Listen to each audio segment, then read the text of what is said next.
Over 10 years ago, I was diagnosed, and the disease had progressed so badly that I had to give up a lot in life. I had to give up the idea of an operatic career. I had to give up the future of completing a doctorate, and most heartbreakingly, I had to give up the idea of having a family as well.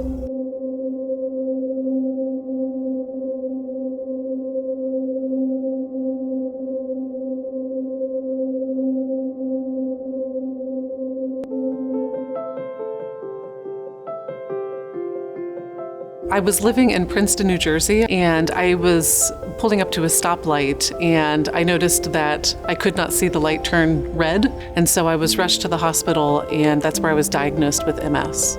I was dealing with daily injections, I was dealing with intravenous steroids, I was dealing with a triage of heavy medications. Even though I was on these medications, I could not stop the disease. The disease continued to progress. At one point, I had 30 new brain lesions, and then I found out I had spinal lesions on top of that. Being passed from doctor to doctor and medication to medication got really frustrating. And after 4 years of not seeing any maintenance or even halting of the disease, I got very discouraged and I gave up on treatment. I came to Oklahoma and I was directed to Dr. Pardo, and when I walked through those doors, my life really started to change. There was no comprehensive MS care in the state of Oklahoma, and in 2011, OMRF decided to be an instrument of change, and with the help of visionary community leaders and fellow scientists, instituted the MS Center of Excellence. We provide unparalleled clinical care because we're not a traditional healthcare institution. We take care of MS comprehensively. We treat the patient as a whole, all the aspects of MS, at the same time that we're advancing science so that we can change the course of the disease and hopefully someday stop it completely. You know, just trying to understand the disease in and of itself was part of the journey. And Jack and I were there with her through all of it. And we saw some of the struggles that it took. And until we landed at OMRF, it was just a complete change.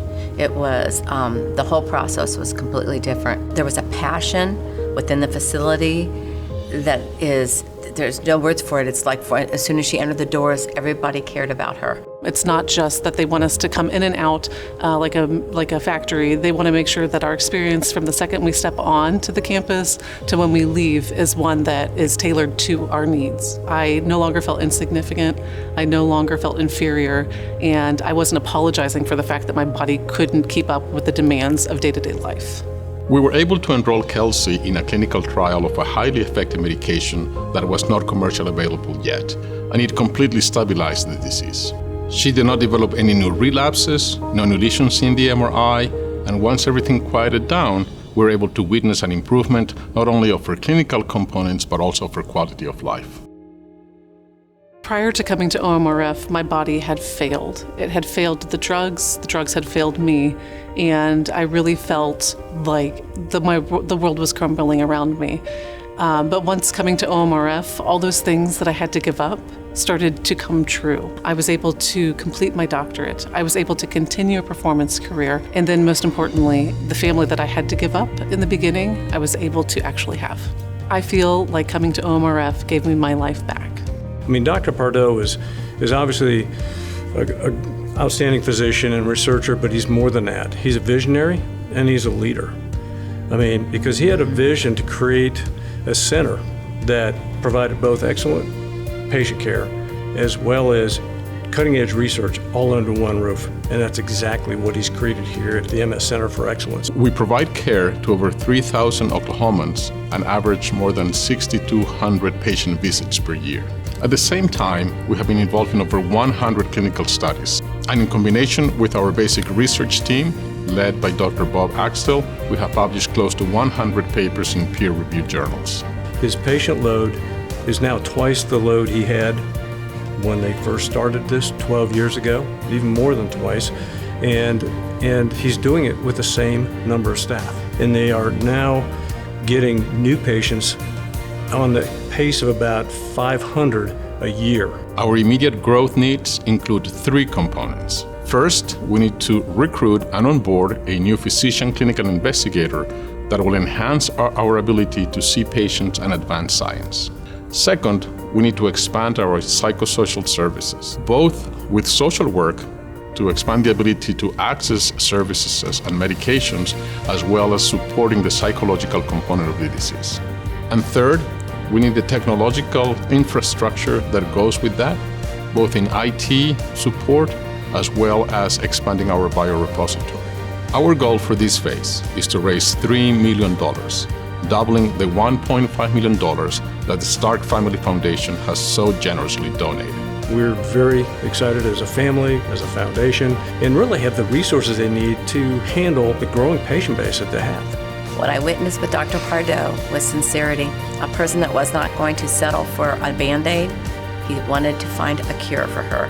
Something about miracles is that they're not always as mystical as they may seem, and sometimes they can occur in the form of scientific advancements. And I think that's what happened in my life, and that miracle cured me.